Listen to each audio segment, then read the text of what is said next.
আসসালামু আলাইকুম। আশা করি সবাই ভালো আছো। আমি তোমাদের শামীম ভাইয়া বলছি এসএমএইচ একাডেমি কেয়ারের পক্ষ থেকে। আজকের ক্লাসে আমরা আলোচনা করব রসায়ন দ্বিতীয় অধ্যায় পদার্থের অবস্থা নিয়ে। তো চলো শুরু করা যাক। আমাদের দ্বিতীয় অধ্যায় হলো পদার্থের অবস্থা, স্টেটস অফ ম্যাটার। তো এই অধ্যায় মূলত আমাদের পদার্থের কণাগুলোর মধ্যকার আকর্ষণ, গতি ও ব্যাপন হার এইসব বিষয় নিয়ে আলোচনা হবে। তো এই অধ্যায়ে মোটামুটি পদার্থের গঠনের বেসিকের জন্য এই অধ্যায় থেকে মোটামুটি এমসিকিউ আসে, তবে সিকিউ খুব কম পরিমাণে আসে। তো তবু আমরা কোনো অধ্যায়কে অবহেলা করব না, সব কিছু পড়ার চেষ্টা করব। তো চলো শুরু করা যাক। আমরা নিচের দিকে যাই। তো এখানে দেখো, প্রথম আমাদের আলোচ্য বিষয় হচ্ছে পদার্থ ও পদার্থের অবস্থা। তো এখানে দেখো লেখা আছে, যে বস্তুর নির্দিষ্ট ভর আছে এবং জায়গা দখল করে তাকে পদার্থ বলে। এটা আমরা নিশ্চয়ই আমরা সবাই জানি। আবার দেখো এখানে একটা ফ্যাক্ট, কক্ষ তাপমাত্রা। কক্ষ তাপমাত্রা বলতে স্বাভাবিক তাপমাত্রা, এটা সবাই বুঝো। কোনো কোনো পদার্থ কঠিন, কোনো কোনো পদার্থ তরল, কোনো কোনো পদার্থ আবার গ্যাসীয় হয়ে থাকে। যেমন কক্ষ তাপমাত্রা মানে স্বাভাবিক তাপমাত্রা, চিনি কঠিন, খাদ্য লবণ, মার্বেল এগুলো কঠিন পদার্থ। তারপর পানি, তেল, কেরোসিন বা তরল জাতীয় যাই আছে এগুলো তরল পদার্থ। তারপর দেখো nitrogen, hydrogen, oxygen, carbon dioxide এগুলো গ্যাসীয় থাকে। এই জাস্ট এগুলো আলোচনা, এগুলো তোমরা পড়ে নিবা। এরপরে দেখো আমি রং চেঞ্জ করে দিচ্ছি। এখানে দেখো কঠিন পদার্থ, সলিডস। কঠিন পদার্থকে সলিডস বলা হয়। দেখবা বিক্রিয়া শেষে ব্র্যাকেটের মধ্যে এস দিয়ে লেখা হয়, ওইটা মানে সলিড। আর তরলকে লেখা হয় যে লিকুইড, তাই এল দেওয়া হয়। আর গ্যাসীয় পদার্থকে দেওয়া হয় যে ছোট হাতের জি, এভাবে। আর আরেকটা জিনিস খেয়াল করে দেখবা, এখানে এ কিউ দেওয়া থাকে বিক্রিয়ার সাথে, ওইটা হলো যে মানে পানিতে দ্রবীভূত বোঝানো হয়। তো এখানে কঠিন পদার্থ, এখানে কঠিন পদার্থ দেখো, কঠিন পদার্থের নির্দিষ্ট ভর থাকে, নির্দিষ্ট আকার থাকে, নির্দিষ্ট আয়তন থাকে। মানে আমরা কঠিন পদার্থ কি সেটা সবাই জানি, এটা আলাদাভাবে বোঝানো কিছু নেই। এখানে দেখো এই পদার্থের কণা নিয়ে কিছু বলা হয়েছে, যে কণাগুলোর মধ্যেই এক ধরনের আকর্ষণ বল থাকে। মানে সব পদার্থের কণার মধ্যে এক ধরনের আকর্ষণ বল থাকে, তাই কি বলে আন্তঃকণা আকর্ষণ বল বলে। ঠিক আছে, কঠিন পদার্থের কণাগুলোর আন্তঃকণা আকর্ষণ বল সব পদার্থের, মানে যে তিনটা পদার্থের অবস্থা মূলত চারটা, কিন্তু আমরা এখন এখানে আলোচনা করব তিনটা অবস্থা, কঠিন অবস্থা, তরল অবস্থা ও গ্যাসীয় অবস্থা নিয়ে। তো এই তিনটা অবস্থার মধ্যে সবচেয়ে বেশি আন্তঃকণা আকর্ষণ বল হলো যে কঠিন পদার্থের কণাগুলো সবচেয়ে বেশি আন্তঃ আকর্ষণ বল মানে বেশি, সবচেয়ে বেশি। এরপরে তরল, এরপরে গ্যাসীয় পদার্থ, আমরা আস্তে আস্তে যাচ্ছি ওইদিকে। তো দেখো এখানে কিছু কথা লেখা আছে, এগুলো তোমরা পড়ে নেবে। এখানে দেখো কঠিন পদার্থের উপর চাপ প্রয়োগ করলে এরা সংকুচিত হয় না, এটা প্রশ্ন আসতে পারে। বা তাপমাত্রা বাড়ালে কঠিন পদার্থের আয়তন খুবই সামান্য পরিমাণে বৃদ্ধি পায়। আবার দেখো এখানে আমরা দেখি তরল পদার্থ। দেখো এখানে তরল পদার্থ আছে, যে তরল পদার্থের নির্দিষ্ট ভর ও নির্দিষ্ট আয়তন আছে, কিন্তু নির্দিষ্ট কোনো আকার নেই। তো তোমাদের মধ্যে একটা জিনিস খেয়াল করবা, যে দেখো এখানে কি বলেছে, বলছে নির্দিষ্ট আকার নেই। কিন্তু যদি কখনো প্রশ্ন আসে যে তরল পদার্থের কি আকার আছে, তোমরা কি লিখবা? অবশ্যই আকার আছে। কথা হলো যে কি, কোনো নির্দিষ্ট আকার নেই, নির্দিষ্ট আকার নেই কিন্তু আকার আছে, এটা জিনিসটা এই নির্দিষ্ট কথাটা বোঝার চেষ্টা করবা। তো দেখো তরল পদার্থকে যে পাত্রে রাখা হয় সেই পাত্রের, আমি রিমুভ করছি, সেই পাত্রের আয়তন আকার ধারণ করে। আবার তরলের কণাগুলো কঠিন পদার্থের কণাগুলোর চেয়ে তুলনামূলকভাবে বেশি দূরত্ব যত বেশি হবে আন্তঃকণা আকর্ষণ বল তত কম হবে, এটা মনে রাখবা। কারণ আমরা সবাই জানি যত দূরত্ব যত বেশি হয় আকর্ষণ তত কম হয়। একটা চুম্বকের সামনে যখন একটা বস্তুকে যত কাছাকাছি আনা হয় তত তাড়াতাড়ি চুম্বক সেই বস্তুটাকে আকর্ষণ করে, এটা সবাই জানি, বোঝানোর কিছু নেই। দেখো এখানে তাপ প্রয়োগ করলে, মানে তরল পদার্থে তাপ প্রয়োগ করলে আয়তন বৃদ্ধি পায়। তারপরে এই আয়তন বৃদ্ধির পরিমাণ, এটা মনে রাখবা যে এই আয়তন বৃদ্ধির পরিমাণ এই কঠিন পদার্থের থেকে বেশি, কঠিন পদার্থের থেকে খুবই সামান্য পরিমাণ বৃদ্ধি পায়, তরল পদার্থে এর থেকে আরও বেশি বৃদ্ধি পায়, এটা মনে রাখবা। এরপর চলো আমরা রং চেঞ্জ করে দিচ্ছি। এখানে দেখো গ্যাসীয় পদার্থ। তো গ্যাসীয় পদার্থ দেখো, গ্যাসীয় পদার্থে জাস্ট নির্দিষ্ট ভরটা আছে, নির্দিষ্ট আকার আয়তন নেই। মানে নির্দিষ্ট আকার আয়তন নেই, কিন্তু আকার আয়তন আছে। তো দেখো যে কোনো পরিমাণ গ্যাসীয় পদার্থ কোনো পাত্রে রাখলে সেই পাত্রের আয়তন দখল করে, সেটা আমরা সবাই জানি। তারপরে এই গ্যাসীয় পদার্থে আন্তঃকণা আকর্ষণ বল সবচেয়ে কম, মানে একদম কম, মানে নাই বললেই চলে। তো মানে আছে কিন্তু খুব কম। তো কেন কম এটা আমরা একটু পর জানতে পারবো, কারণ এরা বেশি বেশি দূরে অবস্থান করে। চলো আমরা পরবর্তী পেজে যাই। এই দেখো এখানে কিছু আছে যে গ্যাসীয় পদার্থে সামান্য চাপ প্রয়োগ করলে গ্যাসীয় পদার্থের আয়তন অনেক কমে যায়, মানে খুব কম কমে যায় না, অনেকটুকুই কমে যায়। আবার তাপ প্রয়োগ করলে অনেকটুকু বেড়ে যায়। তো আমরা কি জানতে পারলাম, চাপ প্রয়োগ করলে, এই চাপ প্রয়োগ করলে কমে যায়, কি কমে যায়, আর তাপ প্রয়োগ করলে বেশি হয়, মানে বেড়ে যায়। ঠিক আছে, এটা সবাই মনে রাখবে, এগুলো এমসিকিউতে আসতে পারে। তো দেখো এখানে মূল ফ্যাক্ট, মানে ওদের একটা খুব মূল ফ্যাক্ট যে কণার গতিতত্ত্ব। তো এই কণার গতিত আমরা সবাই জানি সকল পদার্থ ক্ষুদ্র ক্ষুদ্র কণা দ্বারা গঠিত। কণাগুলোর একটু আগে আমরা পড়লাম যে একটা আকর্ষণ বল থাকে, তাকে আন্তঃকণা আকর্ষণ বল বলে। আবার দেখো এখানে বলা আছে কণাগুলোর গতিশক্তিও রয়েছে। একটা জিনিস মনে রাখবা যে আন্তঃকণা আকর্ষণ বল যত কমবে গতিশক্তি তত বাড়বে। এর কারণ কি একটু আগে আমি একটু পর বলতেছি তোমাদের। দেখো আন্তঃকণা আকর্ষণ শক্তি ও কণাগুলোর গতিশক্তি দিয়ে পদার্থের কঠিন, তরল ও গ্যাসীয় অবস্থা ব্যাখ্যা করার তত্ত্বকেই কণার গতিতত্ত্ব বলে। সংজ্ঞাটা মুখস্থ রাখবা। যখন কোনো কণাগুলোর ভেতরকার আকর্ষণ শক্তি বা আন্তঃকণা আকর্ষণ শক্তি খুব বেশি থাকে তখন কণাগুলো খুব কাছাকাছি অবস্থান করে। এটা হলে যে কি কঠিন অবস্থা। এই দেখো কঠিন অবস্থা মানে খুব কাছাকাছি থাকে, একদম মিশে থাকে। তো মানে এদের নিজেদের পজিশন থেকে নড়তে পারে না, তাই নড়তে পারে না বলে এদের নির্দিষ্ট আঘাত থাকে একটা, এটা মনে রাখবা, নির্দিষ্ট আকার আয়তন থাকে, কারণ এটা নিজেদের স্থান থেকে নড়তে পারে না আর একে অপরের সাথে খুব মানে স্ট্রংলি মিশে থাকে। ঠিক আছে, এরপরে দেখো যখন কঠিন পদার্থকে তাপ দেওয়া হয় তখন এই তাপ শক্তি গ্রহণ করে কণাগুলো কি করতে থাকে, কাঁপতে থাকে, মানে একটা গতিশক্তির একটা সঞ্চার হয় এদের মাঝে। তো যদি মানে আমরা এই তাপের পরিমাণ আরও বাড়াই দিই, মানে আরও বেশি তাপ প্রয়োগ করি, তখন এগুলো কমতে কমতে মানে এদের ছুটতে থাকে এবং এদের গতিশক্তি কমতে আন্তঃকণা আকর্ষণ শক্তি কমতে কমতে এরা মানে আরেকটু দূরত্ব অবস্থান করে। দেখো দূরত্ব আগে ছিল একটু, এখন হয়ে গেছে আরও বেশি, মানে কি এটা তরল অবস্থা। দেখো এখানে লেখা আছে খুব সুন্দরভাবে, তোমরা এগুলো পড়ে নিবা। এরপরের অবস্থা দেখো, যখন এতে আরও বেশি তাপ প্রয়োগ করা হয় তখন মানে এই তাপ শক্তি গ্রহণ করে এদের গতিশক্তি মানে একসময় এতটা বেড়ে যায় যে এরা প্রায় মানে আন্তঃকণা আকর্ষণ শক্তি থেকে প্রায় মুক্ত হয়ে যায়। আমি একটু বলছিলাম খুব কম, মানে প্রায় মুক্ত হয়ে যায় বলতে একদম নাই তা না, মানে খুব কম থাকে। তো এরপরে এই অবস্থায় কি বলে, গ্যাসীয় অবস্থায়। দেখো গ্যাসীয় অবস্থা, আমি কালার চেঞ্জ করে দিচ্ছি। এই দেখো সেই আয়তনের পাত্রে রাখার কণাগুলো সেই আয়তনে ছোটাছুটি করতে থাকবে। গ্যাসীয় অবস্থায় পৌঁছানোর পর আমি নিচে যাচ্ছি একটু, দেখো গ্যাসীয় অবস্থায় পৌঁছানোর পর কণাগুলো আরও বেশি ছুটতে থাকবে, গতিশক্তি আরও বেড়ে যাবে। এটা তো সবাই মনে রাখবে পদার্থের চারটা অবস্থা আছে। এর আরেকটা অবস্থা হচ্ছে প্লাজমা, এটা অনেকে জানো, তবে আমরা এখন প্লাজমা নিয়ে আলোচনা করব না, আপাতত এই তিনটা নিয়ে আলোচনা করব। তো চলো পরবর্তী পেজে যাই আমরা। এখানে দেখো ব্যাপন, এই ব্যাপন ডিফিউশন, এটার সাথে আমরা খুবই মানে পরিচিত একটা ওয়ার্ড, এটা আমরা ক্লাস হয়তো 7-8 থেকে পড়ে আসতেছি।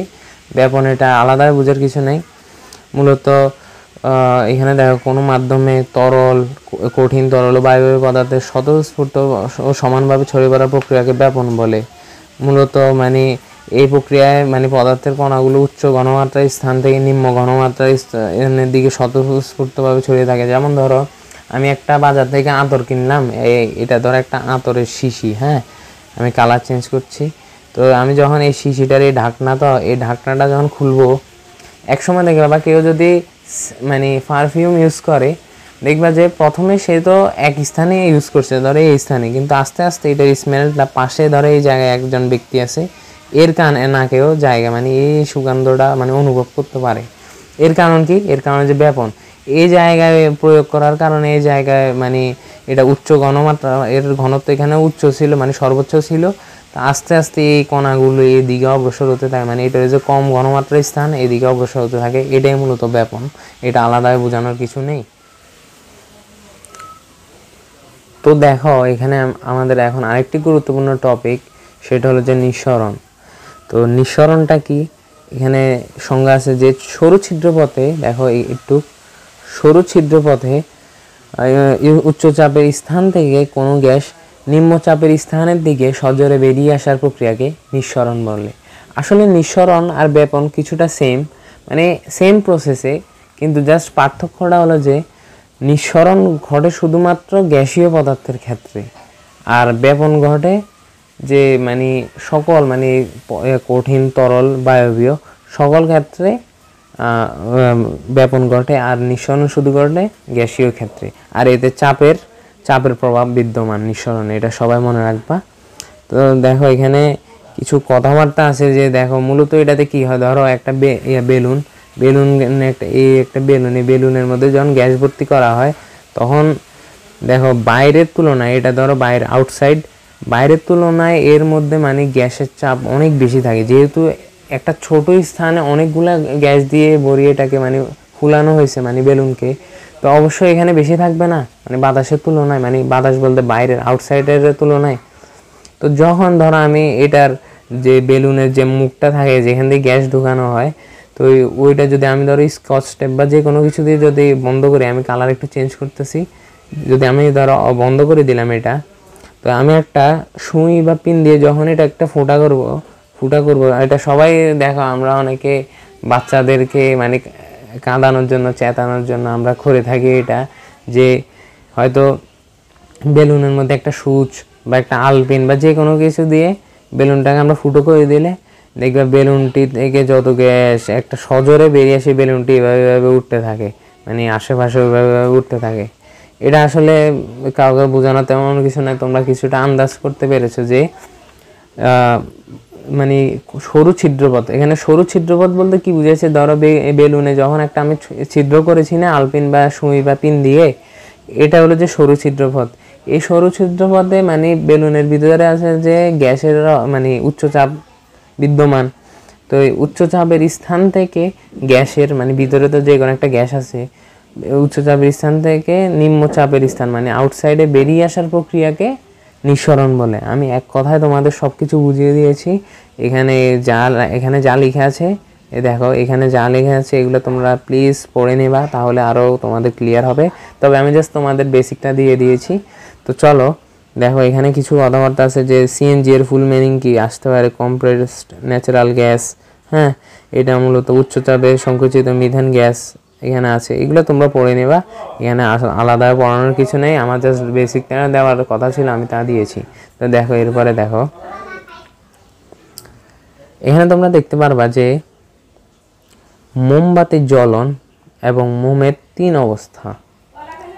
এটা আসলে কি, এটা হলো যে মানে আমরা মানে একটা মোমের জ্বলনে মানে মোমকে যখন আমরা আগুন জ্বলাই মোমে, তখন এই জ্বলনে মোমের আমরা মানে 3 অবস্থা, তরল, কঠিন, বায়বীয় দেখতে পাই। কিভাবে দেখতে পাই আমরা, দেখো আমরা জানি সেটা মোম হলো হাইড্রোকার্বনের মিশ্রণ। হাইড্রোকার্বন হলো যে মূলত হাইড্রোজেন আর কার্বনের যৌগ।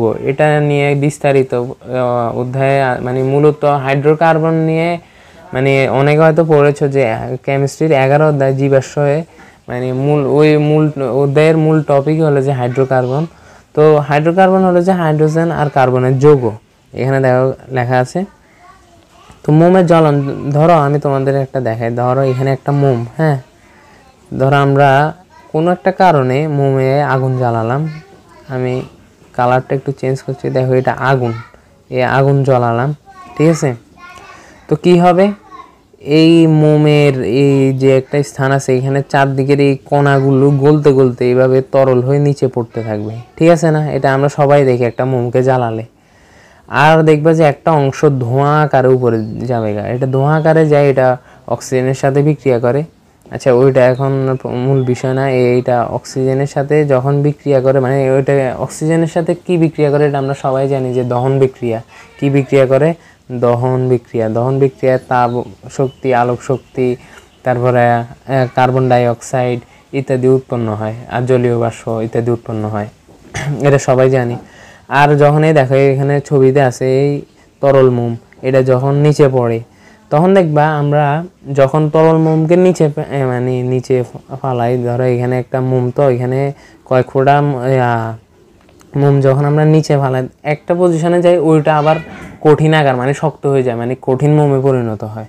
তো আমরা কি মূলত মোমের জ্বলনে মোম একটাকে জ্বালালে আমরা তার তরল অবস্থাও দেখি, আবার জলীয় মানে ধোঁয়া আকারে যে জলীয় মানে গ্যাসীয় অবস্থায় যা গিয়ে দহন বিক্রিয়া করে ওইটাও দেখতে পাই, মানে গ্যাসীয় অবস্থাও দেখতে পাই। এর পাশাপাশি আবার তরলগুলো একটু ঠান্ডা হলে আবার এগুলো কঠিনে মানে পরিণত হয়। মানে একটা মোমের জ্বলনে আমরা মানে পদার্থের 3 অবস্থা মানে মোমের 3 অবস্থায় দেখতে পাই, কঠিন, তরল ও বায়বীয়। আসলে তোমরা বুঝতে পেরেছো। আমি একটু অসুস্থ, তাই আমার মানে গলায় একটু সমস্যা হচ্ছে, তোমরা প্লিজ কেউ কিছু মাইন্ড করবা না। দেখো এখানে আরেকটা ফ্যাক্ট, গলন ও স্ফুটন, এটা খুবই ইম্পর্টেন্ট। মানে এর লেখচিত্র গলনাঙ্ক স্ফুটনাঙ্কের লেখচিত্রের উপরে ম্যাক্সিমাম প্রশ্ন আসে। তো দেখো আমরা এটা একটু জুম করি। এখানে দেখো, তাপ প্রয়োগে কোনো পদার্থের কঠিন ও তরল কোনো পদার্থের কঠিন অবস্থা থেকে তরল অবস্থায় রূপান্তর করার প্রক্রিয়াকে গলন বলে। মানে তাপ প্রয়োগ করে কঠিন পদার্থকে তরলে পরিণত করার প্রক্রিয়াকে গলন বলে। তো এরপর দেখো নিচের লাইনে যে এক বায়ুমণ্ডলীয় চাপে তাপ প্রদানের ফলে যে তাপমাত্রায়, মনে রাখবা, যে তাপমাত্রায় কঠিন পদার্থ তরলে পরিণত হয়, মানে কোনো পদার্থ কঠিন থেকে তরলে পরিণত হয় যে তাপমাত্রায়, সেই তাপমাত্রাকে বলা হয় কি গলনাঙ্ক। গলনাঙ্ক আসলে কি তোমরা আসলে বুঝতে পেরেছো? মানে প্রক্রিয়াটার নাম হলো যে গলন, আর এই প্রক্রিয়ায় মানে যে তাপমাত্রা ব্যবহার করা হয়, মানে যে তাপমাত্রা প্রয়োগের ফলে একটা কঠিন পদার্থ তরলে পরিণত হয়, তাকে আমরা বলবো যে কি গলনাঙ্ক। এই দেখো, এক বায়ুমণ্ডলীয় চাপে বরফের গলনাঙ্ক 0 ডিগ্রি সেলসিয়াস। মানে এই বরফ তো একটা কঠিন পদার্থ, বরফ একটা কঠিন পদার্থ, যখন মানে এর তাপমাত্রাকে 0 ডিগ্রি সেলসিয়াসে আনা হবে, 0 ডিগ্রি সেলসিয়াসে আনা হবে, তখন এটা গলে পানিতে পরিণত হবে। আসলে তোমরা বুঝতে পেরেছো। এই দেখো, এর পরের প্রক্রিয়াটি হলো যে স্ফুটন। তো স্ফুটনকে আমরা কঠিন থেকে তরলে পরিণত করেছি গলন প্রক্রিয়ায়। কি প্রক্রিয়ায়? গলন প্রক্রিয়ায়। এখন হলো যে তরলকে গ্যাসে, যে মানে তাপ প্রয়োগে তরলকে গ্যাসে রূপান্তরিত করার প্রক্রিয়াকে স্ফুটন বলে। মানে তরল পদার্থকে গ্যাসীয় পদার্থে রূপান্তরের প্রক্রিয়াকে স্ফুটন বলে। আর যে তাপমাত্রায় মানে এই প্রক্রিয়াটি ঘটে, মানে যে তাপমাত্রায়, যে নির্দিষ্ট তাপমাত্রায় তরল পদার্থ বায়বীয় পদার্থে পরিণত বা গ্যাসীয় পদার্থে পরিণত হয়, তাই কি বলে? স্ফুটনাঙ্ক বলে। ঠিক আছে, তোমরা সবাই মনে রাখবা যে প্রতিটা সবার কিন্তু গলনাঙ্ক আর স্ফুটনাঙ্ক মানে তাপমাত্রার পরিমাণটা কিন্তু সেম না, সব পদার্থের কিন্তু সেম না। ধরো হয়তো বরফের গলনাঙ্ক 0 ডিগ্রি সেলসিয়াস, বা ধরো যে কোনো কঠিন পদার্থ, ধরো চিনি, আমি জাস্ট একটা এক্সাম্পল দিচ্ছি, ধরো চিনির গলনাঙ্ক ধরো 20 ডিগ্রি সেলসিয়াস, হ্যাঁ, বা ধরো এখানে আছে কি পানির স্ফুটনাঙ্ক 100 ডিগ্রি সেলসিয়াস। হয়তো এখানে কেরোসিন থাকলে এর স্ফুটনাঙ্ক হয়তো ধরো 200 ডিগ্রি সেলসিয়াস। জাস্ট একটা এক্সাম্পল দিলাম, তোমাদের ধারণা দিলাম। আসলে তোমরা এখানে বুঝতে পেরেছো যে গলন কি, গলনাঙ্ক কি, তারপরে স্ফুটন কি, স্ফুটনাঙ্ক কি। আসলে তোমরা বুঝতে পেরেছো। তো চলো আমরা পরের ইয়াতে যাই। দেখো, আচ্ছা, এখানে একটা ইম্পর্টেন্ট ফ্যাক্ট যে স্ফুটনের বিপরীত প্রক্রিয়াটি হলো যে ঘনীভবন বলে। মানে স্ফুটন কি? স্ফুটন হলো যে তরল পদার্থকে বায়বীয় পদার্থ বা গ্যাসীয় পদার্থে রূপান্তর, আর ঘনীভবন হলো যে গ্যাসীয় পদার্থকে তাপ শীতলীকরণের মাধ্যমে তরল পদার্থে পরিণত করা। মানে আমরা স্ফুটনে করেছি যে তরলকে গ্যাসীয়, আর ঘনীভবনে হবে যে গ্যাসীয়কে আমরা করবো যে তরল। আর একটা জিনিস মনে রাখবো যে স্ফুটনে, এটা আমরা একটু পড়েছি যে তাপ প্রয়োগ করতে হয়, মানে তাপ দিতে হয়।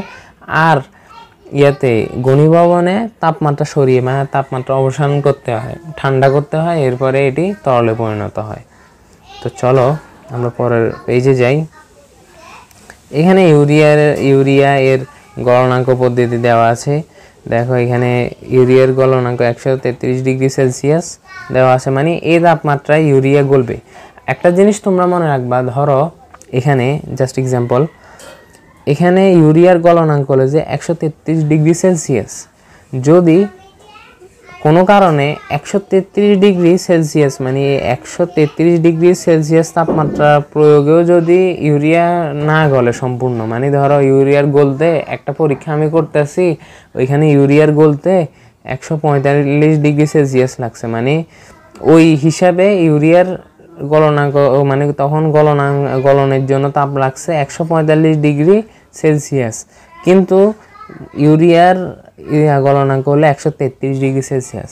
তো মানে বেশি লাগুক বা কম লাগুক, মানে যে নির্দিষ্ট পরিমাণটা আছে, ধরো 133 তো এর গলনাঙ্ক, যদি ধরো আমার 145 লাগছে, আবার আরেকটা ইউরিয়া পরীক্ষা করার সময় আমার 125 ডিগ্রি সেলসিয়াস তাপমাত্রা লাগছে, মানে গলন প্রক্রিয়া, ইউরিয়ার গলন প্রক্রিয়া সম্পন্ন করতে, মানে ওই নিশ্চিত ওই ইউরিয়াতে ঝামেলা আছে, মানে কি ভেজাল আছে, মানে অর্থাৎ আমরা গলনাঙ্ক আর স্ফুটনাঙ্কের মাধ্যমে কোনো পদার্থকে বিশুদ্ধ নাকি এর মধ্যে অন্য কিছুর মিশ্রণ আছে বা ভেজাল, আমরা বলি না বাজারে ফরমালিন মিশ্রিত বা ভেজাল জাতীয় জিনিস সব কিছু মাপে ঠিক দেয় না, এরকম আর কি ফ্যাক্টটা। আসলে সবাই বুঝতে পেরেছো, মানে যদি বিশুদ্ধ হয় তাহলে যে প্রক্রিয়াটা, মানে এখান থেকে তুমি এই দোকান থেকে ইউরিয়া নিলেও এই প্রক্রিয়াতে হবে, আর এই দোকান থেকে নিলেও এর তাপমাত্রায় হবে, কিন্তু যদি এই তাপমাত্রা না হয়, মানে ওই দোকানদার তোমার সাথে বাটপারি করছে, মানে ইউরিয়াতে ভেজাল মিশিয়েছে। তোমরা আশা করি এটা বুঝতে পেরেছো, এখানে আর বোঝানোর কিছু নেই। দেখো এখানে এইরকম আরেকটা প্রক্রিয়া সালফারের দেওয়া আছে, তো এগুলো তোমরা পড়ে নেবা। এগুলা আমি তোমাকে বলি, আমি তোমাদের জাস্ট বেসিকটা দিব, বুঝিয়ে দিব, তোমাদের কিন্তু অবশ্যই এগুলো পড়তে হবে, না পড়লে অনেক কিছু তোমরা মিস করবে এমসিকিউর জন্য। তরল পদার্থ, স্ফুটনাঙ্কের পদ্ধতি, এগুলা তোমরা পড়ে নেবা বেসিকের জন্য। এগুলা একটু আগে যা বলেছি সেমে, দেখো তাপ প্রয়োগ করে এটা তরল পদার্থের স্ফুটনাঙ্ক করা হয়েছে। দেখো আমরা নিচে যাই, এই তো এই চার্টটা থেকে, মানে এই দেখো এই লেখচিত্রটা থেকে, মানে প্রশ্ন যদি এখান থেকে যদি সিকিউ আসে অবশ্যই, মানে এই স্থান থেকে, মানে এটা এমসিকিউর জন্য ইম্পর্টেন্ট এই চার্টটা, আর ইয়ার জন্য কি বলে সিকিউ এর জন্য ইম্পর্টেন্ট। কেন ইম্পর্টেন্ট আমি তোমাদের দেখাই। ধরো আমরা আগে চার্টটাতে যাই, দেখো এখানে যে সোজা যে ঘরগুলো আছে, দেখো এ থেকে বি, এগুলো সোজা যাচ্ছে, এটা হলো যে এটাগুলোকে ধরো, এটা হলো যে গলনের ক্ষেত্রে, তাই এটাকে গলনাঙ্ক রেখা বলবো আমরা, আর এটাকে বলবো স্ফুটনাঙ্ক রেখা। তো দেখো এখানে পরীক্ষাটা হচ্ছে বরফের তাপ প্রদানের লেখচিত্র, মানে এটা পদার্থটা হলো যে কি বরফ, এক টুকরা বরফ। তো এর এক টুকরা বরফ সাধারণত তাপমাত্রা থাকে -40 ডিগ্রি সেলসিয়াস, কত -40 ডিগ্রি সেলসিয়াস। তো আমরা যখন এই বরফটা থেকে, মানে এই বরফটাকে যখন তাপ প্রদান করব, তো তখন যখন এর তাপমাত্রা 0 ডিগ্রি সেলসিয়াস, মানে কত 0 ডিগ্রি সেলসিয়াসে যখন আসবে, তখন এর অবস্থার পরিবর্তন হতে শুরু করবে। মানে এটি আগে ছিল কঠিন, এখন আস্তে আস্তে দেখো, এই আমি একটু কালারগুলো রিমুভ করতেছি, দেখো এই এ থেকে এই পজিশনটাতে, মানে পদার্থের মানে অবস্থাটা মানে চেঞ্জ হইতেছে। তো মানে এ থেকে এ বি, মানে এই গলনাঙ্ক রেখাতে মানে এই অবস্থাটা চেঞ্জ হইতেছে, মানে কঠিন অবস্থা থেকে এটার তরল অবস্থায় পরিণত হতেছে। দেখো যখন বিতে আসি, মানে উপরের দিকে যাচ্ছে, মানে এটি তরলে পরিণত হয়ে গেছে, কিন্তু এ থেকে বিতে, মানে এ থেকে বিতে অবস্থা পরিবর্তন হইতেছে, মানে সম্পূর্ণ হয় নাই। যখন বিতে আসি উপরের দিকে উঠছে, মানে তখন কি মানে তাপমাত্রা, মানে এটি কঠিন থেকে তরলে পরিণত হয়ে গেছে, মানে কি এখানে গলন সম্পন্ন হয়েছে। তো আমরা এটাই জানতে পারলাম যে বরফের কক্ষ তাপমাত্রায় বা স্বাভাবিক তাপমাত্রায় এক বায়ুমণ্ডলীয় চাপে বরফের গলনাঙ্ক হলো যে তাপমাত্রাটা আমরা প্রয়োগ করেছি সেটা হলো যে 0 ডিগ্রি সেলসিয়াস। আশা করি তোমরা বুঝতে পেরেছো। আমি একটু জুম করি জিনিসগুলো বোঝানোর জন্য। দেখো এখানে যখন আবার দেখো সি থেকে ডি গলনাঙ্ক এখান থেকে শেষ, এখন শুরু হলো যে স্ফুটনাঙ্ক। কি শুরু এখন শুরু হলো যে স্ফুটনাঙ্ক, এখান দিয়ে স্ফুটনাঙ্ক শুরু। তো যখন এই দেখো এই অবস্থাটা পানি, মানে তরল, এই দেখো পানি তরল অবস্থা, যখন এই সিতে আসে, মানে এই 100 ডিগ্রি সেলসিয়াসে আসে, আমরা একটু আগে পড়েছি যে পানির স্ফুটনাঙ্ক হলো যে কত 100 ডিগ্রি সেলসিয়াস পানির স্ফুটনাঙ্ক। আর স্ফুটনাঙ্ক কি? স্ফুটনাঙ্ক মূলত স্ফুটনে ব্যবহৃত তাপমাত্রার পরিমাণ। তো স্ফুটনটা কি? স্ফুটনটা হলো যে তরলকে গ্যাসীয় পদার্থে পরিণত করা। তো ধরো যখন সি বিন্দুতে আসে তখন এই সিডি স্ফুটনাঙ্ক দেখায়, মানে এই 100 ডিগ্রি সেলসিয়াসে যখন উন্নীত হয় এই তাপমাত্রা, মানে 0 থেকে 100 ডিগ্রি সেলসিয়াস তাপ প্রদান করে 100 ডিগ্রি সেলসিয়াস করা হয়, তখন এই পানিগুলো গলতে গলতে মানে এই পানিগুলো জলীয় বাষ্পে পরিণত হয়, মানে এদের মধ্যে স্ফুটন হয়। মানে এদের স্ফুটনাঙ্ক হলো যে 100 ডিগ্রি সেলসিয়াস, এটা আমরা জানি। 0-তে আনাতে যখন গলন সম্পন্ন হয়েছে, যেহেতু গলনাঙ্ক 0 ডিগ্রি সেলসিয়াস, তাই 100 ডিগ্রি সেলসিয়াসে আনলে তাপমাত্রা অবশ্যই স্ফুটন হবে। এটা তো সবাই আশা করি বুঝতে পেরেছো এতক্ষণে।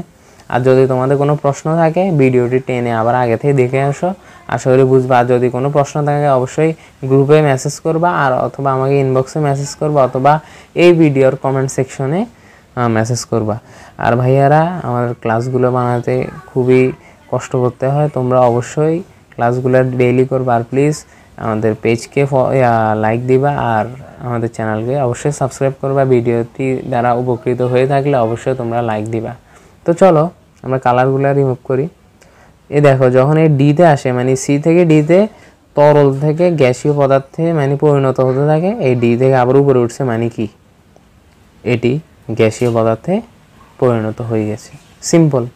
আশা করি এটা আসলে খুবই সহজ, তোমরা এটা আস্তে করে দেখলে তোমরা বুঝবা। যখন 0 ডিগ্রিতে আসছে এটা কঠিন থেকে তরল হয়েছে, আবার 100 ডিগ্রিতে গেছে তরল থেকে কি হয়ে গেছে? বাষ্পীভূত, মানে বাষ্পীয় গ্যাসীয় পদার্থ হয়ে গেছে। সিম্পল। এখানে ফুল প্রসেসটা লেখা আছে, তোমরা কথাগুলো অবশ্যই মনে রাখবে। আমি এবার যতটুকু বলেছি মানে এইভাবে ধাপে ধাপে তোমাদের কথা বলে বোঝাতে হবে। তোমরা অবশ্যই এই কথাগুলো অবশ্যই পড়ে নেবা, কারণ এটা সৃজনশীলের নিচে লিখতে হবে। এ দেখো সেম, এটা হলো যে আমরা একটু আগে পড়েছি যে কি, আমরা একটু আগে একটা পদ্ধতি পড়েছি না যে জলীয় বাষ্প, আমরা একটু আগে পড়েছি যে বরফ থেকে মানে তরল, এরপর তরল থেকে গ্যাসীয় পদার্থে পরিণত করা। এখন হলো যে এটা বিপরীত প্রক্রিয়া, মানে গ্যাসীয় থেকে তরল পানি, মানে গ্যাসীয় জলীয় বাষ্প থেকে পানি, এই তরল থেকে আবার কঠিন, মানে পানির কঠিন কি? বরফ। পানির কঠিন অবস্থায় বলে বরফ, আর পানির তরল অবস্থা তো পানি, আর পানির গ্যাসীয় অবস্থা হলো যে জলীয় বাষ্প। এটা আসলে বোঝানোর কিছু নাই তোমাদের। একটু আগে আমরা করেছি কি, গলন হয়েছে, স্ফুটনাঙ্ক হয়েছে, এরপরে জলীয় বাষ্প হয়েছে। এখন হচ্ছে আমরা জাস্ট কি তাপ অপসারণ করে দেখো 140 ডিগ্রি সেলসিয়াস যখন থাকে তাপমাত্রা, তখন এটি জলীয় বাষ্প থাকে। যখন আমরা এই তাপমাত্রাকে মানে কমাবো, মানে এটা ঠান্ডা করব, শীতলীকরণ করব, বা তাপমাত্রা অপসারণ করব, 140 ডিগ্রি থেকে তাপমাত্রা সরিয়ে, আগে আমরা ওই গত প্রক্রিয়াতে কি করেছি, তাপ দিয়েছি, এখন যে তাপমাত্রা সরাবো মানে শীতলীকরণ করব, মানে জায়গাটায় ঠান্ডা করব। তো 140 ডিগ্রি সেলসিয়াস থেকে যখন আমরা মানে এই ঠান্ডা করে 100 ডিগ্রি মানে স্ফুটনাঙ্ক আনবো, তখনই দেখো আবার গ্যাসীয় প্রক্রিয়া থেকে মানে গ্যাসীয় অবস্থা থেকে তরল অবস্থায় পরিণত হতে থাকবে এবং নিচে যাবে, মানে কি তরলে যাবে গা। এটা আসলে ওই গতিবেগের যে একটা লেখচিত্র আছে ঠিক ওই রকমই কিছুটা, যে মানে 140 থেকে 100 ডিগ্রিতে আমরা যখন আনবো তখন কি জলীয় বাষ্প থেকে আবার তরলে পরিণত হতে থাকবে এবং আবার নিচে এগিয়ে যাওয়া, মানে কি তরলে পরিণত হয়ে গেছে। এবং আমরা আবার যখন 0 ডিগ্রি সেলসিয়াসে আনবো তখন আবার এর তরল থেকে মানে কঠিনে, মানে কঠিন হওয়ার প্রসেস যেটা সেটা শুরু হতে থাকবে। তো যখন এর তাপমাত্রা -40 ডিগ্রি সেলসিয়াসে যাবে তখন সম্পূর্ণরূপে এটি একটি মানে কঠিন পজিশন, অর্থাৎ মানে পানির কঠিন অবস্থা বরফে পরিণত হবে, মানে তরল থেকে বরফে পরিণত হবে। আশা করি তোমরা বুঝতে পেরেছো। এখানে আর বোঝানো কিছু নেই। তোমরা অবশ্যই এই কথাগুলো, আমি বারবার বলছি, তোমরা এই কথাগুলো অবশ্যই পড়ে নেবা, তাহলে তোমাদের বেসিক আরও স্ট্রং হবে। সিকিউ লেখার জন্য এই কথাগুলো খুবই ইম্পর্টেন্ট। দেখো আমরা এখন এই অধ্যায়ের খুবই আরেকটি ইম্পর্টেন্ট টপিকে এসেছি, যে সেটা হলো যে পাতন ও ঊর্ধ্বপাতন। তো পাতনটা আসলে কি, দেখো এখানে লেখা আছে যে পাতন ইজ ইকুয়াল টু বাষ্পীভবন প্লাস ঘনীভবন।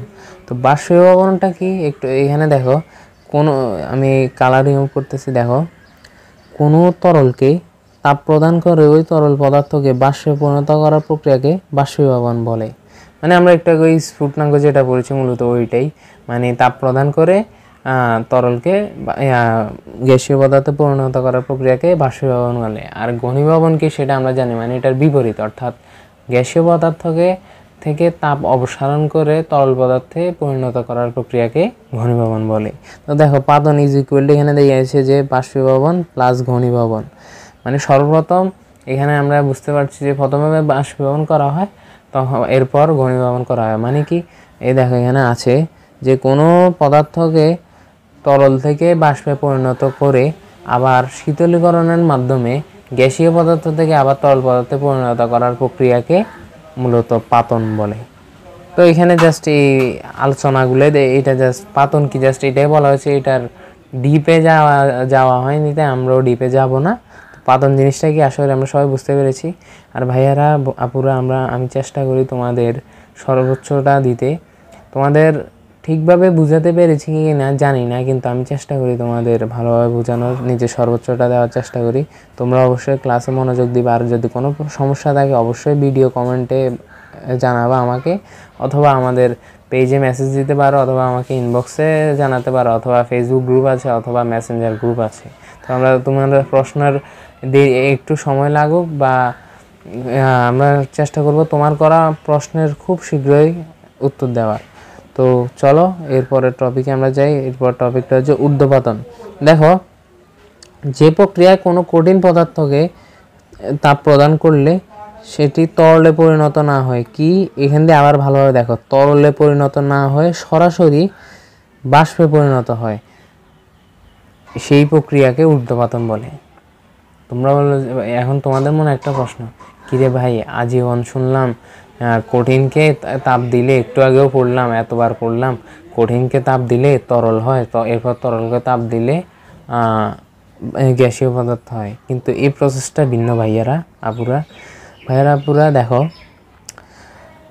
এই প্রক্রিয়াটিতে মানে এখানে একটা উদাহরণ আছে, দেখো কঠিন থেকে মানে তাপ প্রদান করা হলে ডাইরেক্ট সরাসরি গ্যাসীয় পদার্থে পরিণত হয়। মানে ধরো এর একটা লেখচিত্র যদি এরকম হয়, ধরো এটা একটা লেখচিত্র, আমি কালারগুলো আগে রিমুভ করি। দেখো এটা লেখচিত্রটা তাহলে এমন হবে যে ধরো এটা একটা লেখচিত্র, হ্যাঁ। তো ধরো এখান থেকে কঠিন অবস্থা থেকে উঠে এখান দিয়ে ডাইরেক্ট একটা মানে অবস্থা চেঞ্জ হবে। তো আমরা আগে পড়েছি যে প্রথম ধাপটা ছিল যে কি গলনের, মানে গলনাঙ্কেও যেটা পড়েছি, মানে গলন প্রক্রিয়া, মানে তরল কঠিন থেকে তরলে পরিণত হওয়ার প্রক্রিয়াটা। কিন্তু এখন ওইটা না হয়, এখানে ডাইরেক্ট হয়ে যাবে কি বাষ্পীভূত। মানে এটা কঠিন ছিল, এই কঠিন থেকে হয়ে গেছে কি বাষ্প, বাষ্প। মানে কঠিন থেকে সরাসরি গ্যাসীয় পদার্থে পরিণত হওয়ার প্রক্রিয়াকে ঊর্ধ্বপাতন বলে। দেখো কিছু পদার্থ, দেখো এই নিশাদল, তারপরে কর্পূর, ন্যাপথলিন, কঠিন, মনে রাখবো কঠিন কার্বন ডাইঅক্সাইড, এরপর আয়োডিন, হ্যাঁ। তারপর এখানে দেখো এই অ্যালুমিনিয়াম ক্লোরাইড, এগুলো হলো যে মানে ঊর্ধ্বপাতিত, এগুলোকে বলে যে ঊর্ধ্বপাতিত পদার্থ বলে এদেরকে। তো এই পদার্থগুলোকে যখন তাপ দেওয়া হয় তখন এরা তরলে পরিণত হয় না, এরা সরাসরি মানে এদের যে গলনাঙ্কের যে প্রসেসটা ওইটা হয় না, এরা সরাসরি এরা বাষ্পে পরিণত হয়ে যায়। আমি একটু আগে লেখচিত্রতে তোমাদের যেমন দেখিয়েছি তেমন, ধরো আমরা আবার একটু উপরে যাই তোমাদেরকে বোঝানোর জন্য। ধরো এই লেখচিত্রে আমরা একটু জুম করছি, যে দেখো এই লেখচিত্রে কি হয়েছে, আমরা প্রথমে তরলকে মানে কঠিনকে তাপ দেওয়াতে এই জায়গাটাতে তরলে পরিণত হয়েছে, আবার যখন তরল একটুকে আসছে আবার তাপ দেওয়াতে এখান দিয়ে যাই আবার কি বাষ্পে পরিণত হয়েছে। কিন্তু এখানে দেখো এখানে এই জিনিসটা হবে না, এখানে ডাইরেক্ট দেখো ধরো এখান থেকে শুরু হয়েছে, এখানে যাই এইটার সাথে মিলে আর উঠে যাবে, মানে এটা কঠিন, দেখো কঠিন, আর এটা হবে যে বাষ্প, মানে বাষ্পীয় বা গ্যাসীয় যাই বলো তোমরা। তো ঊর্ধ্বপাতিত বাতন কি বা ঊর্ধ্বপাতিত পদার্থ কোনগুলো আশা করি বুঝতে পেরেছো তোমরা। অবশ্যই এই ঊর্ধ্বপাতিত পদার্থ কোনগুলা, মানে এই ফ্যাক্টগুলো, মানে এই ঊর্ধ্বপাতিত পদার্থ কোনগুলো, এগুলো অবশ্যই মনে রাখবা। তো এখানে দেখো এখানে কিছু কথাবার্তা আছে, এগুলো তোমরা অবশ্যই পড়বা। এখানে পরীক্ষাগুলো দেওয়া আছে, এখানে দেখো আরেকটা পরীক্ষা দেওয়া আছে। যে একটা জিনিস মনে রাখবা, যদি কোনো পদার্থে যদি ঊর্ধ্বপাতিত কোনো পদার্থ মিশ্রিত থাকে তা তাপ প্রয়োগের মাধ্যমে সেই পদার্থ বা যৌগ থেকে আলাদা করা যায়। ধরো খাদ্য লবণে এই অ্যামোনিয়াম ক্লোরাইডের সাথে ধরো NaCl মানে সোডিয়াম ক্লোরাইড বা এটা খাদ্য লবণ মিশ্রিত থাকলে তুমি যদি মানে ঊর্ধ্বপাতন মানে পদ্ধতি মানে যে নিশাদল মানে এখানে ধরো ঊর্ধ্বপাতিত এই দুইটার মধ্যে ঊর্ধ্বপাতিত কোনটা, এই নিশাদল বা অ্যামোনিয়াম ক্লোরাইড, একটু আগে সবাই পড়েছি।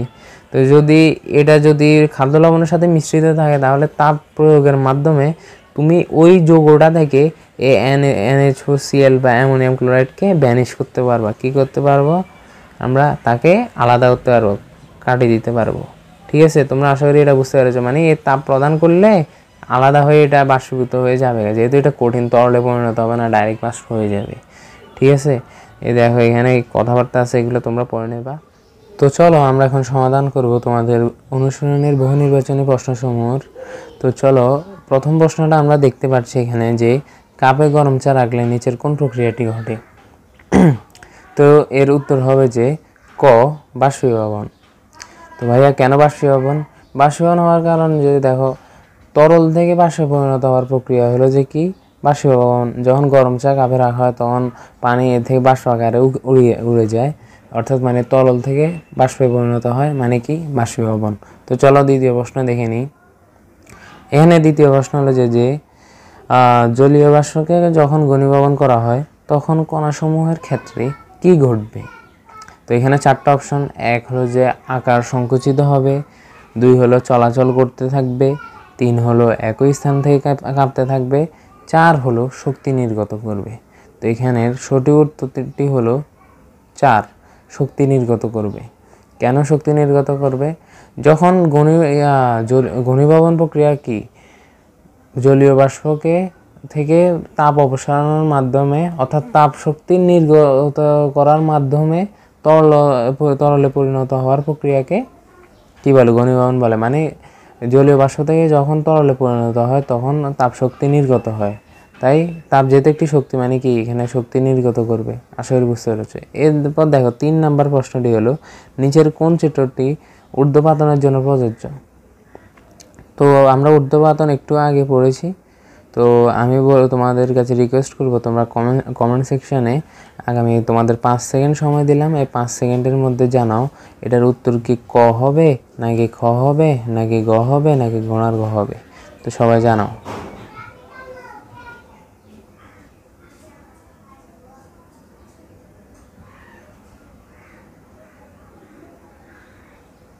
আশা করি অনেক উত্তর দিয়েছো।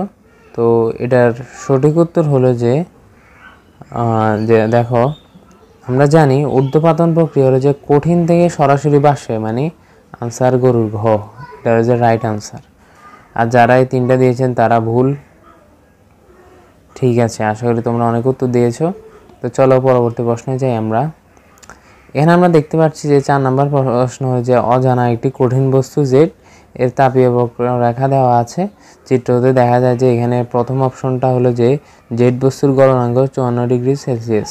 তো দেখো এখানে আমরা দেখতে পাচ্ছি যে গলনাঙ্ক রেখা এইখানে 154 আছে, অর্থাৎ এখানে দেওয়া আছে 54 ডিগ্রি সেলসিয়াস, কিন্তু গলনাঙ্ক রেখা আছে 154 ডিগ্রি সেলসিয়াসে। এটা গলনাঙ্ক রেখা আর এটা স্ফুটনাঙ্ক রেখা, তাই মানে প্রথম অপশনটি হবে না।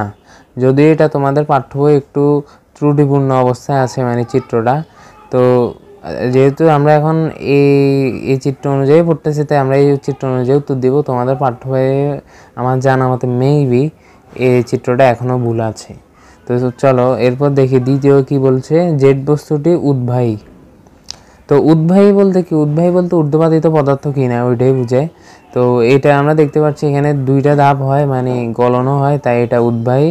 কি আমি কালার চেঞ্জ করি, এটা উদ্বায়ী নয়, মানে 1ও নয় 2ও নয়।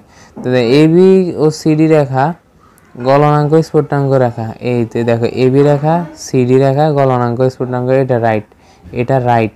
কিন্তু এখানে দেখো ডাবল ডাবল দেওয়া আছে, অর্থাৎ মানে তোমাদের প্রশ্ন মানে চিত্রটা ত্রুটিপূর্ণ হওয়াতে এটা এখনও মানে সংশোধিত করা হয়েছে কি না আমি ঠিক জানি না, কিন্তু এখন এখানে প্রশ্নটি ভুল, চিত্রটা ত্রুটিপূর্ণ আছে, তাই এটা সঠিক অ্যান্সার এমনি এই চিত্র অনুযায়ী একটা হওয়ার কথা, কিন্তু এখানে ডাবল ডাবল অপশন দেওয়া আছে। আচ্ছা, তো চলো আমরা 5 নাম্বার প্রশ্নে যাই। দেখো, কোনটির ব্যবহার বেশি? তা আমরা জানি যে সকল অণুর আণবিক ভর বেশি তাদের ব্যবহার কম, আর যাদের আণবিক ভর কম তাদের ব্যবহার বেশি। তো এখানে এই 4টি অণুর মধ্যে যোগের মধ্যে NH3 গ্যাস মানে অ্যামোনিয়া গ্যাসের আণবিক ভর কম, সবচেয়ে কম, তাই NH3 এর ব্যবহার হবে সবচেয়ে বেশি। এরপরের প্রশ্নটি দেখো তোমরা, যে কোনটি ঊর্ধ্বপাতিত পদার্থ? তো এখানে 4টা অপশন আছে, আমি তোমাদের 5 সেকেন্ড সময় দিলাম, এই 5 সেকেন্ডের মধ্যে উত্তর দাও।